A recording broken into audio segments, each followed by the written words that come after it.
Hi friends, ಎಲ್ಲರಿಗೂ ಸ್ಪರ್ಧಾ Karnataka YouTube ಚಾನಲ್ಗೆ ಪ್ರೀತಿಯ ಸ್ವಾಗತ. ಡಿಯರ್ ಫ್ರೆಂಡ್ಸ್, ಕರ್ನಾಟಕ ಪರೀಕ್ಷಾ ಪ್ರಾಧಿಕಾರ ಏನಿದೆ 708 ಹುದ್ದೆಗಳನ್ನು ಈಗ ಅಧಿಸೂಚನೆಯನ್ನು ಹೊರಡಿಸಿದೆ.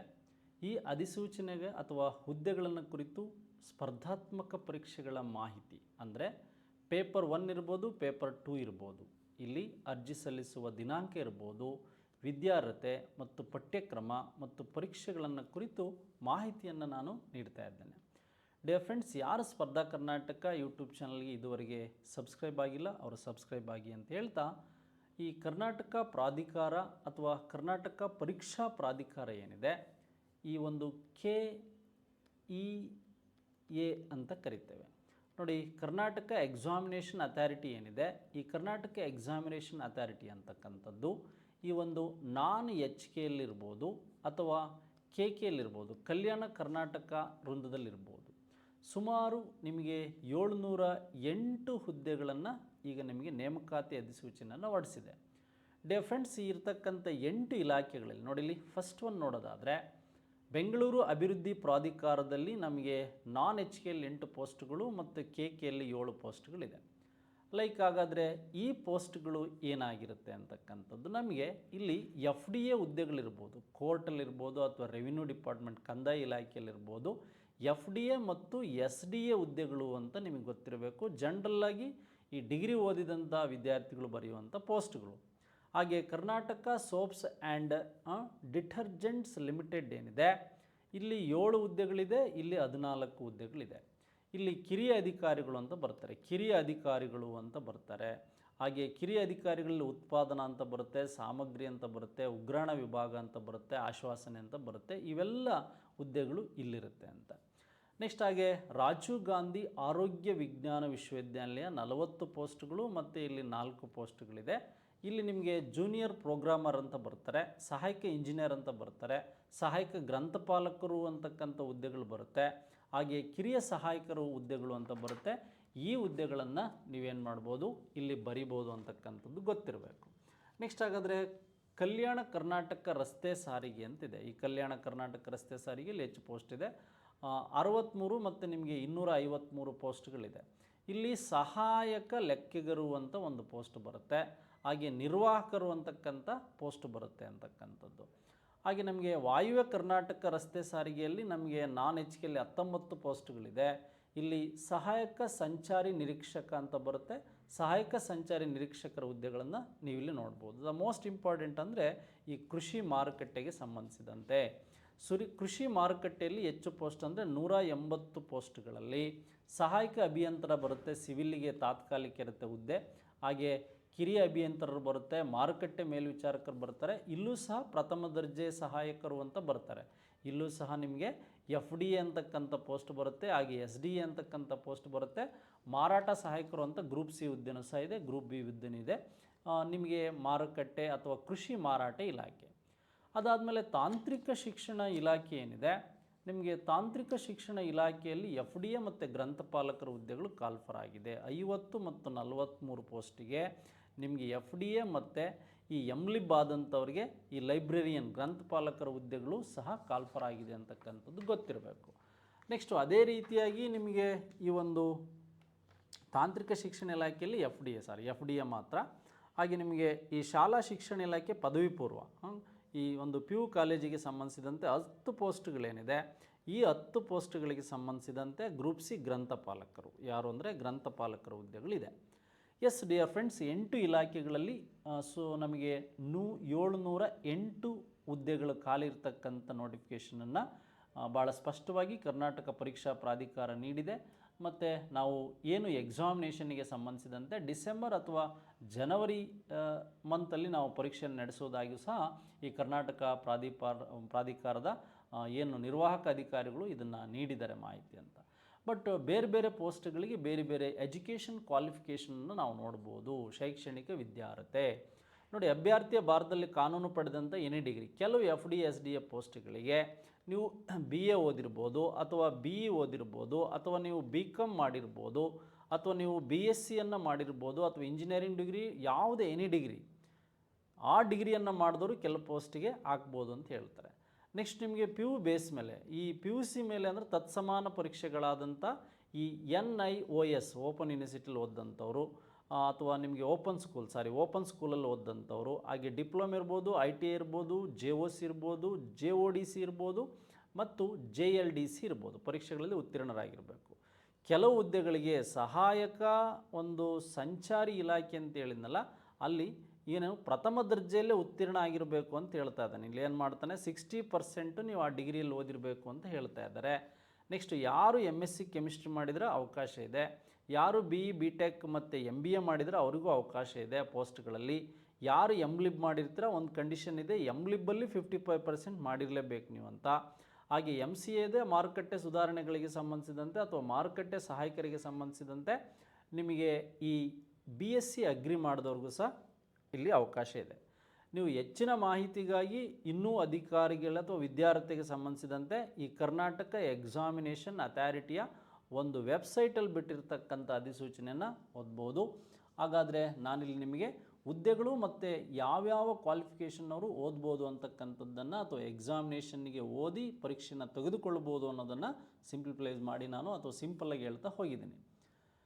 ನೆಕ್ಸ್ಟ್ ಅದಾದಮೇಲೆ ವಯೋಮಿತಿ, ಏಜ್ ಲಿಮಿಟ್ ಏನಿದೆ ಅಂತ ನೋಡಿ. ಇಲ್ಲಿ ಮಿನಿಮಮ್ ಮತ್ತು ಮ್ಯಾಕ್ಸಿಮಮ್ಮನ್ನು ನಾವು ತಿಳ್ಕೊಳೋದಾದರೆ ಕನಿಷ್ಠ ಫಸ್ಟು 18 ವರ್ಷ ಆಗಿರಬೇಕು, ಗರಿಷ್ಠ ಆಯಾ ಕೆಟಗರಿಗೆ ಸಂಬಂಧಿಸಿದಂತೆ 43 ವರ್ಷ ಅಂತ ಕೊಟ್ಟಿದ್ದಾರೆ. ನೋಡಿ ಇಲ್ಲಿ 38 ವರ್ಷ ಇಲ್ಲಿ GMಗೆ ಹೇಳಿದ್ದಾರೆ. ಯಾರಿಗೆ ಹೇಳಿದ್ದಾರೆ? GM. 41 ವರ್ಷ ನಮಗೆ ಇಲ್ಲಿ 2A ಇರ್ಬೋದು, 2B ಇರ್ಬೋದು, ಅಥವಾ 3A ಇರ್ಬೋದು, 3B ಇರ್ಬೋದು. ಹಾಗೆ ನಮಗೆ SC ಮತ್ತು ST ಮತ್ತು ಕ್ಯಾಟಗರಿ ಫಸ್ಟಿಗೆ 43 ವರ್ಷ ನೀವು ಈ ವರ್ಷ ತುಂಬತಕ್ಕದ್ದು ಅಂತ ಹೇಳಿದ್ದೇನೆ. ಇದು ಕನಿಷ್ಠ, ಈ ವಯೋಮಿತಿಗಳು ಗರಿಷ್ಠ ಅನ್ನೋದು ಗೊತ್ತಿರಬೇಕು ಆಯಾ ಜಾತಿ ಮತ್ತು ಅಥವಾ ನಿಮಗೆ ಇಲಾಖೆ ಅಥವಾ ನಿಮ್ಮ ಪರಿಗಣನೆಗೆ ಸಂಬಂಧಿಸಿದಂಥ ಕ್ಯಾಸ್ಟ್ ಮೇಲೆ. ಆನ್ಲೈನ್ ಮೂಲಕ ಅರ್ಜಿ ಸಲ್ಲಿಸಲು ಈಗಾಗಲೇ 8/10/2025 ಅರ್ಜಿ ಪ್ರಾರಂಭದ ದಿನಾಂಕ, ಕೊನೆಯ ದಿನಾಂಕ 31/10/2025 ಕೊನೆಯ ದಿನಾಂಕ. 1/11/2025 4 ಗಂಟೆ ಒಳಗಾಗಿ ನೀವೇನು ಮಾಡಬೇಕು, ಪಾವತಿ ಆನ್ಲೈನ್ ಮೂಲಕ ಬ್ಯಾಂಕಲ್ಲಿ ನೀವು ಆನ್ಲೈನ್ ಮೂಲಕ ಏನು ಮಾಡಬೇಕು, ಕ್ಯಾಶ್ ಇಲ್ಲ, ಆನ್ಲೈನ್ ಮೂಲಕ ನೀವು ಏನು ಮಾಡಬೇಕು, ಶುಲ್ಕವನ್ನು ಕಟ್ಟಬೇಕು ಅಂತಕ್ಕಂಥದ್ದು ಗೊತ್ತಿರಲಿ. ಅದಾದಮೇಲೆ ಆನ್ಲೈನ್ ಮೂಲಕ ಮಾತ್ರ ಶುಲ್ಕ ಪಾವತಿಸಬೇಕು ಅಂತಕ್ಕಂಥದ್ದೇ. ಇಲ್ಲಿ ನೋಡಿ, ಜನರಲ್ ವಿದ್ಯಾರ್ಥಿಗಳಿಗೆ 750, ಹಾಗೆ ಪರಿಶಿಷ್ಟ ಜಾತಿ ಪರಿಶಿಷ್ಟ ಪಂಗಡ ಕೆಟಗರಿ ಫಸ್ಟಿಗೆ 500, ಹಾಗೆ ವಿಶೇಷ ಚೇತನ ಅಭ್ಯರ್ಥಿಗಳಿಗೆ 250. ಒಂದು ಸಾರಿ ಪಾವತಿಸಿದ ಶುಲ್ಕವನ್ನು ಮತ್ತೆ ನಾವು ಪಾವತಿಸೋದಿಲ್ಲ ಅಂತ ನೋಡಿ. ಒಂದೇ ಪಠ್ಯಕ್ರಮ ಇರತಕ್ಕಂತಹ ಒಂದು ಪಠ್ಯಕ್ರಮ ಇರತಕ್ಕಂತಹ ಇಲಾಖೆಗೆ ನೀವು ಅರ್ಜಿ ಸಲ್ಲಿಸೋದಾದರೆ ಒಂದು 3-4 ಪೋಸ್ಟ್ ಅರ್ಜಿ ಸಲ್ಲಿಸ್ತೀರ. ಫಸ್ಟು ಒಂದು ಹುದ್ದೆಗೆ 750 ಇರುತ್ತೆ.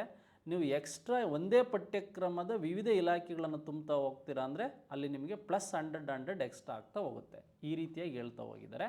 ನೀವು ಒಂದೇ ಪಠ್ಯಕ್ರಮ ಇರತಕ್ಕಂಥ ಎಷ್ಟೇ ಒಂದು ಇಲಾಖೆಗೆ ನೀವು ಅಪ್ಲಿಕೇಶನ್ ಹಾಕಿದರೂ ಫಸ್ಟ್ ಒಂದಕ್ಕೆ 750 ಇರುತ್ತೆ, ನಂತರ ನಿಮಗೆ ಅದು 100 ರೂಪೀಸ್ ಏನಾಗುತ್ತೆ ಪ್ಲಸ್ ಆಗ್ತಾ ಹೋಗುತ್ತೆ.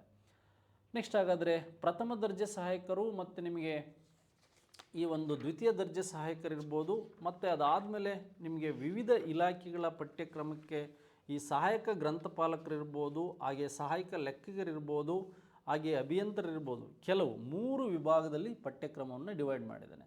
ನೀವು ಜನರಲ್ಲಾಗಿ ಎಲ್ಲರೂ ಬರಿಬೋದಾದಂಥ ಒಂದು ಪಠ್ಯಕ್ರಮ FDA, SDA ಮತ್ತು ಸಹಾಯಕ ಇಂಜಿನಿಯರ್ಗಳಿಗೆ ಸಂಬಂಧಿಸಿದಂತೆ. ನೋಡಿ, ಇಲ್ಲಿ ಜೂನಿಯರ್ ಪ್ರೋಗ್ರಾಮರು, ಸಹಾಯಕ ಇಂಜಿನಿಯರ್ಗಳು, ಸಹಾಯಕ ಅಭಿಯಂತರಿಗೆ ಬೇರೆ ಸಿಲೆಬಸ್ ಇದೆ, 300 ಮಾರ್ಕ್ಸಿಗಿದೆ, ಅದನ್ನು ನೀವು ಅಲ್ಲಿ ನೋಡ್ಕೋಬೋದು.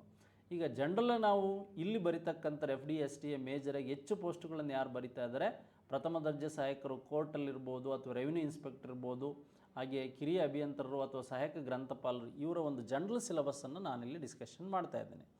ನೋಡಿ, ಫಸ್ಟ್ GK ಪೇಪರ್ ಪತ್ರಿಕೆ 1 ಅಂತಿದೆ. ಈ ಪತ್ರಿಕೆ 1ರಲ್ಲಿ ನೀವು ಈಗಾಗಲೇ ಹಿಂದೆ ಬಿಟ್ಟಿರ್ತಕ್ಕಂತಹ ಒಂದು ಪಠ್ಯಕ್ರಮ ಪ್ರಚಲಿತ ಘಟನೆಗಳಿಗೆ ಸಂಬಂಧಿಸಿದಂತೆ ಕರೆಂಟ್ ಅವೆಂಟ್ಸಲ್ಲಿ ನಮಗೆ ಕರೆಂಟ್ ಅಫೈರ್ಸನ್ನು ಕೇಳ್ಬೋದು ಮತ್ತು ಸ್ಟ್ಯಾಟಿಕ್ GKಯನ್ನು ಕೇಳ್ಬೋದು. ಸಾಮಾನ್ಯ ವಿಷಯಗಳಿದೆ ಮತ್ತು ಸಾಮಾನ್ಯ ವಿಜ್ಞಾನ ವಿಷಯಗಳು ನಿಮಗೆ ಜನರಲ್ ಕೆಮಿಸ್ಟ್ರಿ ಇರ್ಬೋದು, ಬಯಾಲಜಿ ಇರ್ಬೋದು, ಫಿಸಿಕ್ಸ್ ಇರ್ಬೋದು, ಇಲ್ಲಿ ಬರುತ್ತೆ. ಭೂಗೋಳಶಾಸ್ತ್ರದಲ್ಲಿ ನಿಮಗೆ ನ್ಯಾಚುರಲ್ ಇರ್ಬೋದು, ಕರ್ನಾಟಕ ಇರ್ಬೋದು, ಇಂಡಿಯನ್ ಜಿಯೋಗ್ರಫಿ ಇರ್ಬೋದು. ಸಮಾಜ ವಿಜ್ಞಾನ ವಿಷಯಗಳು ಅಂದರೆ ನಿಮಗೆ ಹಿಸ್ಟ್ರಿ ಇರ್ಬೋದು, ಜಿಯೋಗ್ರಫಿ ಇರ್ಬೋದು, ನೆಕ್ಸ್ಟು ನಿಮಗೆ ಇದಾದಮೇಲೆ ಎಕನಾಮಿಕ್ಸ್ ಇರ್ಬೋದು, ನೆಕ್ಸ್ಟು IC ಇರ್ಬೋದು. ಈ ವಿಷಯಗಳು ಭಾರತೀಯ ಸಮಾಜ ಮತ್ತು ಅದರ ಬೆಳವಣಿಗೆ ಜನರಲಾಗಿ ನೀವು ಟೆಕ್ಸ್ಟ್ ಬುಕ್ಸ್ಗಳಲ್ಲಿ ವರ್ಕ್ ಮಾಡಬೇಕಾಗುತ್ತೆ. ಭಾರತ ಮತ್ತು ಕರ್ನಾಟಕ ಇತಿಹಾಸಕ್ಕೆ ಸಂಬಂಧಿಸಿದಂತೆ ಯಾವ ಕರ್ನಾಟಕದ ಮನೆತನಗಳು ಉತ್ತರ ಭಾರತದ ಮೇಲೆ ಅಟ್ಯಾಕ್ ಮಾಡಿದ್ವು ಅವನ್ನ ಹೆಚ್ಚಾಗಿ ಓದ್ಕೋಬೇಕು. ನೆಕ್ಸ್ಟು ಭಾರತ ಸಂವಿಧಾನ ಮತ್ತು ಸಾರ್ವಜನಿಕ ಆಡಳಿತ, Indian constitution and public administration ಬಗ್ಗೆ ಕೆಲವು ಕಾನ್ಸೆಪ್ಟನ್ನು ಕೊಟ್ಟಿದ್ದಾನೆ. ನೆಕ್ಸ್ಟು ಪ್ರಾಯೋಗಿಕ ಜ್ಞಾನ ಮತ್ತು ಬೌದ್ಧಿಕ ಸಾಮರ್ಥ್ಯ, ಹಾಗಾದರೆ ನಮಗೆ ಜನರಲ್ ಮೆಂಟಲ್ ಎಬಿಲಿಟಿನೂ ಸಹ ಇದೆ ಫಸ್ಟ್ ಪೇಪರ್ಲಿ SSLC ಮಟ್ಟಕ್ಕೆ ಸಂಬಂಧಿಸಿದಂತೆ. ಕರ್ನಾಟಕದ ಸಾಮಾಜಿಕ ಮತ್ತು ಸಾಂಸ್ಕೃತಿಕ ಇತಿಹಾಸದ ವಿಷಯಗಳ ಬಗ್ಗೆನೂ ಇರುತ್ತೆ. ನಿಮಗೆ ಸ್ನೇಹಿತರೆ 100 ಕ್ವಶನ್ಸ್ ಇರುತ್ತೆ, 100 ಮಾರ್ಕ್ಸ್ ಇರುತ್ತೆ, 2 ಅವರ್ಸ್ ಡ್ಯೂರೇಷನ್ ಇರುತ್ತೆ. ಇದು ಕಾಮನ್ನಾಗಿ ಎಲ್ಲರೂ ಬರಿಬೋದಾದಂಥ ಕೆಲವು ಪಠ್ಯಕ್ರಮ ಅಥವಾ ಹುದ್ದೆಗಳಿಗೆ ಸಂಬಂಧಿಸಿದಂತೆ ನಾವು ನೋಡ್ತಾ ಹೋದ್ವಿ. ನೆಕ್ಸ್ಟ್ ಅದಾದಮೇಲೆ ಸ್ವತಂತ್ರ ನಂತರ ಕರ್ನಾಟಕದ ಲ್ಯಾಂಡ್ ರಿಫಾರ್ಮ್ಸ್ ಬಗ್ಗೆ ಕೊಟ್ಟಿದ್ದಾನೆ, ಭೂ ಸುಧಾರಣೆಗಳ ಬಗ್ಗೆ ಮಾಹಿತಿ ಇದೆ. ಹಾಗಾದರೆ ಕರ್ನಾಟಕ ಆರ್ಥಿಕ ಸಮೀಕ್ಷೆ ಅಂದರೆ ಅದರ ಸಾಮರ್ಥ್ಯ ಮತ್ತು ದೌರ್ಬಲ್ಯಗಳ ಕುರಿತು, ಸ್ಥಿತಿಗತಿಗಳನ್ನು ಕುರಿತು. ನೆಕ್ಸ್ಟ್ ನಿಮಗೆ RDPR ಬಗ್ಗೆ ಕೊಟ್ಟಿದ್ದಾನೆ. ನೆಕ್ಸ್ಟು ಕರ್ನಾಟಕ ಪರಿಣಾಮಕಾರಿ ಆಡಳಿತಾತ್ಮಕ ವಿಜ್ಞಾನ ಮತ್ತು ತಂತ್ರಜ್ಞಾನ ಟೆಕ್ನಾಲಜಿ ಕೊಟ್ಟಿದ್ದಾನೆ. ಕರ್ನಾಟಕ ಸರ್ಕಾರದಲ್ಲಿ ಬರ್ತಕ್ಕಂಥ ಈ ಸೌಲಭ್ಯಗಳನ್ನು ಕುರಿತು ಪ್ರಶ್ನೆಗಳು ಬರುತ್ತೆ. ಈಗ ಕರ್ನಾಟಕ ಪರಿಸರ ಸಂಬಂಧಿ ಸಮಸ್ಯೆಗಳು, ಎನ್ವೈರ್ನ್ಮೆಂಟ್ ಪ್ರಾಬ್ಲಮ್ಸ್ ಬಗ್ಗೆ ಮತ್ತು ಜನರಲ್ ಮೆಂಟಲ್ ಎಬಿಲಿಟಿ ಅನ್ನೋದನ್ನು 2 ಸರಿ ಹೇಳಿದ್ದಾನೆ. ನೀವು ಹಾಗಾದರೆ ಮೆಂಟಲ್ ಎಬಿಲಿಟಿ ಇರುತ್ತೆ. 2 ಗಂಟೆ ಕಾಲ ಅವಕಾಶ ಇರುತ್ತೆ, 100 ಪ್ರಶ್ನೆಗಳಿರುತ್ತೆ, 100 ಅಂಕಗಳಿರುತ್ತೆ ಮತ್ತು ನೆಗೆಟಿವ್ ಮಾರ್ಕಿಂಗ್ ಇರುತ್ತೆ.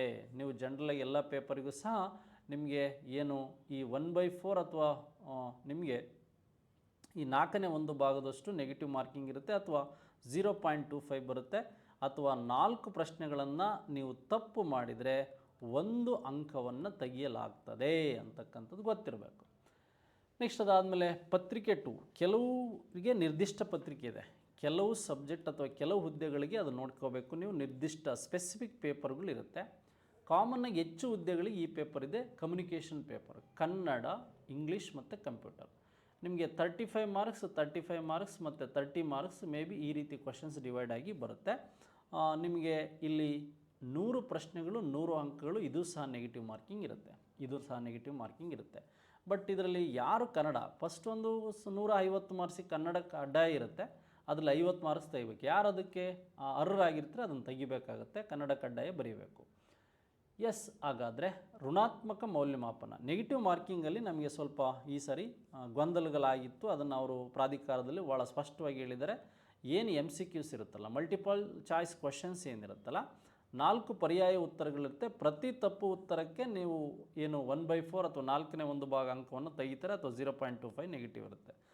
ಬಟ್ ಈ ಸಾರಿ ಒಂದು ವಿಶೇಷ ಸೂಚನೆ ಏನು ಅಂದರೆ 5ನೇ ಆಯ್ಕೆ ಒಂದಿರುತ್ತೆ. ನಿಮಗೆ ಈ 4 ಬುಲೆಟ್ ಜೊತೆಗೆ 5ನೇ ಬುಲೆಟ್ ಅಥವಾ ಕೇಂದ್ರ ಒಂದಿರುತ್ತೆ, ಬಿಂದು. ಇದನ್ನು ತುಂಬಬೇಕು ಕರಪ್ಷನನ್ನು ಕಡಿಮೆ ಮಾಡೋದಕ್ಕೆ, ಅಥವಾ ಅಕ್ರಮವನ್ನು ಎಕ್ಸಾಮಿನೇಷನ್ OMR ಶೀಟಲ್ಲಿ, OMR ಆಪ್ಟಿಕಲ್ ಮಾರ್ಕ್ ರೀಡರ್ಲಿ ಕಡಿಮೆ ಮಾಡುವ ಉದ್ದೇಶದಿಂದ ನಿಮಗೆ ಪರೀಕ್ಷೆ ಮುಗಿದ ನಂತರ 2 ಅವರ್ಸ್ ಆದಮೇಲೆ ನಿಮಗೆ ಮತ್ತೆ 5 ನಿಮಿಷಗಳ ಕಾಲ ಏನು ಮಾಡ್ತಾರೆ, ಅವಕಾಶವನ್ನು ಕೊಡ್ತಾರೆ. ಆವಾಗ ನೀವು ಆ ಬುಲೆಟನ್ನು ತುಂಬಬೇಕು ಅಂತಕ್ಕಂಥದ್ದು. ಫಾರ್ ಎಕ್ಸಾಂಪಲ್ ಈಗ ನೋಡೋದಾದರೆ ನೋಡಿ, ಇಲ್ಲಿ 4 ಆಪ್ಷನ್ಸ್ ಇದೆ. ನಿಮಗೆ ಈಗ ಆಪ್ಷನ್ಸ್ ಇರುತ್ತೆ ABCD ಅಂತ ಕೊಟ್ಟಿರ್ತಾನೆ. ನೀವು ಯಾವುದೋ ಒಂದು ಸರಿ ಉತ್ತರವನ್ನು ಹಾಕ್ತೀರಿ, 2ನೇದು ನಿಮ್ಮ ಸರಿ ಉತ್ತರ ಆಗಿರುತ್ತೆ ಪ್ರಶ್ನೆಗೆ. ಈ ಸರಿ ಉತ್ತರಕ್ಕೆ 1 ಅಂಕವನ್ನು ಏನು ಮಾಡುತ್ತೆ, KEನವರು ಕೊಡ್ತಾರೆ. ನೀವು KE ಕೊಟ್ಟಿರ್ತಕ್ಕಂಥ ಉತ್ತರಕ್ಕೆ ವಿರುದ್ಧವಾಗಿ ನಿಮ್ಮ ಆನ್ಸರ್ ತಪ್ಪಾಗಿದ್ದರೆ ನೀವೇನು ಮಾಡ್ತೀರಾ, ಆವಾಗ ನಿಮಗೆ 1 ಋಣಾತ್ಮಕ ಅಂಕವನ್ನು ಏನು ಮಾಡ್ತಾರೆ, ಕೊಡ್ತಾರೆ ಅಂತಕ್ಕಂಥದ್ದು ಗೊತ್ತಿರಬೇಕು. ಈಗ ನಿಮಗೆ ಆನ್ಸರ್ ಗೊತ್ತಿಲ್ಲ, 3ನೇ ಪ್ರಶ್ನೆಗೆ ಆನ್ಸರ್ ಗೊತ್ತಿಲ್ಲ, ನೀವು ಈ ಆಪ್ಷನ್ಸನ್ನು 5 ಆಪ್ಷನ್ಸಲ್ಲಿ ಗೊತ್ತಿಲ್ಲ ಅಂದರೆ ಏನಂತ ಹೇಳ್ಬೇಕಂದ್ರೆ ನೀವು 5ನೇ ಆಪ್ಷನನ್ನು ಕಡ್ಡಾಯವಾಗಿ ತುಂಬೇ ಬರಬೇಕು ಅಂತ ಹೇಳಿದ್ದಾರೆ. ನಿಮಗೆ ಆನ್ಸರ್ ಗೊತ್ತಿಲ್ಲ ಅಂದರೆ 5ನೇದನ್ನು ತುಂಬಿ ಬರಬೇಕು.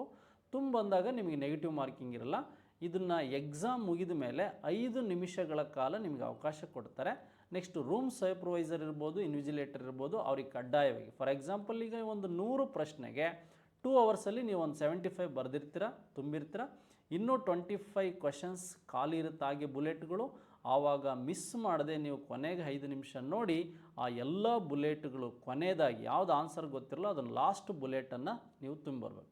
ಅಕಸ್ಮಾತ್ ನೀವು ಆ ಬುಲೆಟನ್ನು 5 ಬುಲೆಟ್ಗಳನ್ನು ಖಾಲಿ ಬಿಟ್ಟು ಬಂದ್ರಿ ಅಂದರೆ ನಿಮಗೆ 0.25 ನೆಗೆಟಿವ್ ಮಾರ್ಕಿಂಗ್ ತೆಗಿತೀವಿ ಅಂತಕ್ಕಂಥದ್ದು ನಮಗೆ ಕರ್ನಾಟಕ ಪರೀಕ್ಷಾ ಪ್ರಾಧಿಕಾರದ ಸೂಚನೆ ಅಂತಕ್ಕಂಥದ್ದು ಗೊತ್ತಿರಲಿ ನಿಮಗೆ. ಹಾಗಾಗಿ ಇನ್ವಿಜಿಲೇಟರ್ ಸಹ ಇದನ್ನು ತುಂಬೋದಕ್ಕೆ ಹೇಳ್ತಾರೆ. ನೀವು ಮಿಸ್ ಮಾಡದೆ ಕಡ್ಡಾಯವಾಗಿ ಇದನ್ನು ತುಂಬಿ ಬರಬೇಕು ಅಂತಕ್ಕಂಥದ್ದು ಗೊತ್ತಿರಲಿ. ಹಾಗೆ ಈಗ ಕೆಲವಕ್ಕೆ ಪಠ್ಯಕ್ರಮ ಏನು, ಈ ಜೂನಿಯರ್ ಪ್ರೋಗ್ರಾಮರ್ ಇರ್ಬೋದು ಅಥವಾ ನಿಮಗೆ ಕ್ಯೂ ಎ ಡಿ ಅಂತ ಕೊಡ್ತಾರೆ. ಈ ಕ್ಯೂ ಎ ಡಿ ಪೇಪರ್ಗಳು ಜಾಸ್ತಿ ಇರುತ್ತೆ. ಈ ಅಸೆಸ್ಮೆಂಟು ಸಂಬಂಧಿಸಿದಂಥ ಪೇಪರ್ಗಳು ಏನು ಕೊಟ್ಟಿರ್ತಾನೆ ಎಕ್ಸ್ಟ್ರಾ ಕಿರಿಯ ಅಧಿಕಾರಿಗಳಿಗೆ ಅಂತಕ್ಕಂಥದ್ದು ಏನುತ್ತೆ, ಈ ಕ್ವಾಲಿಟೇಟಿವ್ ಅಸೆಸ್ಮೆಂಟ್ ಡೈನಾಮಿಕ್ಸ್ ಅಂತ ಕೆಲವು ಸ್ಪೆಷಲ್ ಪೇಪರ್ ಇರುತ್ತೆ. ಬಟ್ ಈಗ ಜನರಲಾಗಿ ನೀವೆಲ್ಲ ಬರಿಬೋದಂಥ ಪೇಪರ್ ಬಗ್ಗೆ ನಾನು ಮಾತಾಡಿದ್ದೀನಿ. ಈ ವಿಡಿಯೋವನ್ನು ಕೇಳಿಸ್ಕೊಂಡಿದ್ದಕ್ಕೆ ಧನ್ಯವಾದಗಳು. ಇತರರಿಗೆ ಹಂಚಿ ಅಂತ ಹೇಳ್ತಾ ಮತ್ತೆ ಸಿಗ್ತಾನೆ. Thank you very much one and all.